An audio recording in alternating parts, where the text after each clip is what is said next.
A Republican underdog candidate is surging forward in Tennessee with his campaign for a congressional seat. Not content with focusing only on one challenge, our next guest is challenging the President of the United States in court with a lawsuit aimed at not just the health care mandate, but the entire legislation that recently passed.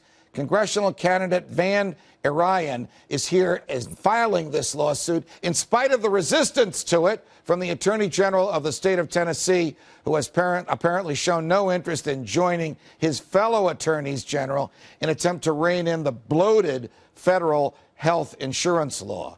The proposed lawsuit would remove the federal government's authority to regulate health care under the Interstate Commerce Clause and restore freedom to choose health care to individuals and to the states.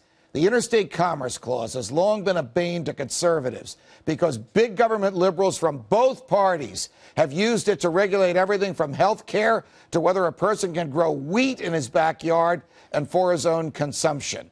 Our next guest says that the states have the right to determine how health care should be distributed and that the recently passed health care bill is utterly unconstitutional and therefore invalid under the 10th Amendment.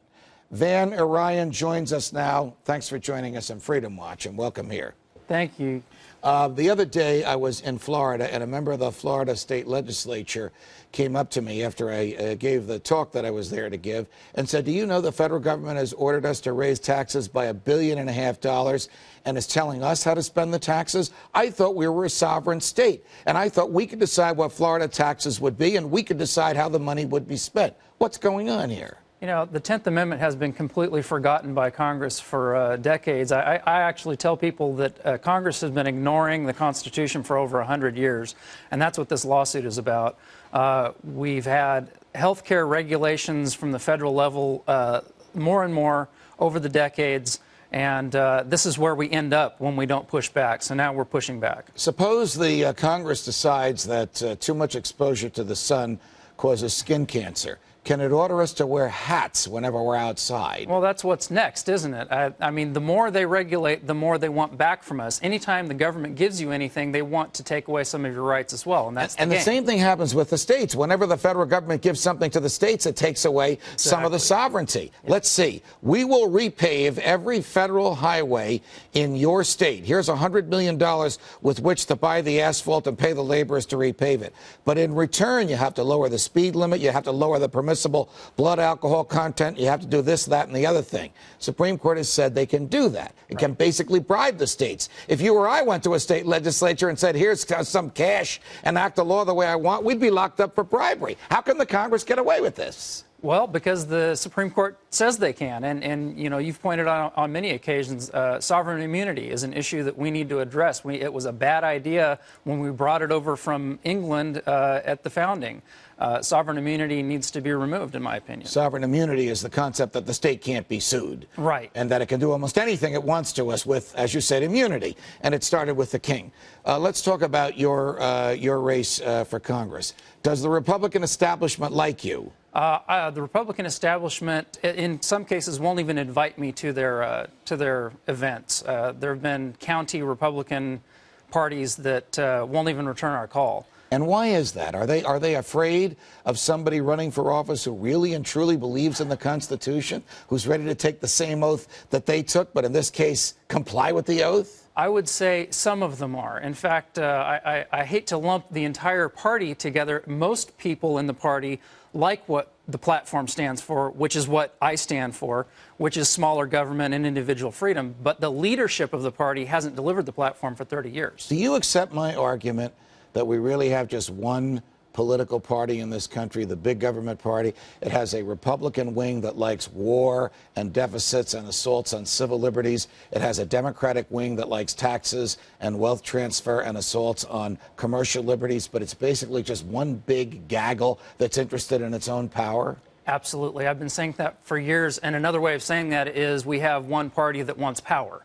They all just want their version of power, and that's exactly the problem. All right. The Tea Party folks love you, and I'm very fond of them, and I love them, and I think they're a wonderful group of people who are basically middle Americans discovering we have a constitution. Yes. When the states formed the federal government, they actually wrote down what the federal government is supposed to do, and what's not there, the federal government is not supposed to do. Question, does the Tea Party movement help the Republican Party, or does it divide Republican votes and let a Democrat get in? And the answer to that question will dictate whether or not the Republican Party has any power into the next decade. The answer to that question is the Republican Party needs to bring the Tea Partiers back within the Republican Party. Tea Partiers feel like the Republican Party left them. Most of them, the huge majority of them that I've spoken to, voted Republican their entire life and then refused to in the last election because they're sick and tired of rewarding the leadership for not following its own platform. All right. In Kentucky,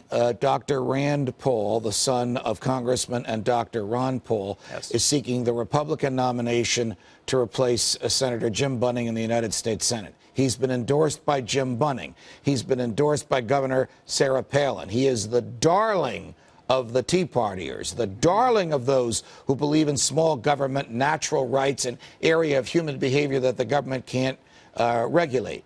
But the Republican establishment is all on the side of the other guy. Right.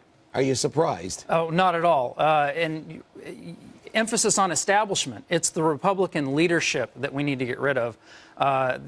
We have lots and lots of people in the local Republican groups that are supporting my campaign because they see what it means. What are the issues that resonate most in Tennessee in your campaign? Not with the leadership, but with the rank and file. Constitution, Constitution, Constitution. What's beautiful is that finally people are waking up to the Constitution. They're waking up to the fact that it doesn't matter whether or not I like a particular piece of legislation. If it's something that Congress isn't supposed to be doing, the states should be doing it. They're actually finally understanding why that is. You're a young man, but can you think of any time in your life, or even in your study of history, when average folks, I'm not talking about lawyers or judges or legal scholars or even politicians, certainly not politicians, they hate the Constitution, but when average folks have been fascinated with the Constitution, have been reading it, and have been confronting members of Congress with it. I can't think of any time, perhaps before your time, in 1964, when Barry Goldwater ran against Lyndon Johnson,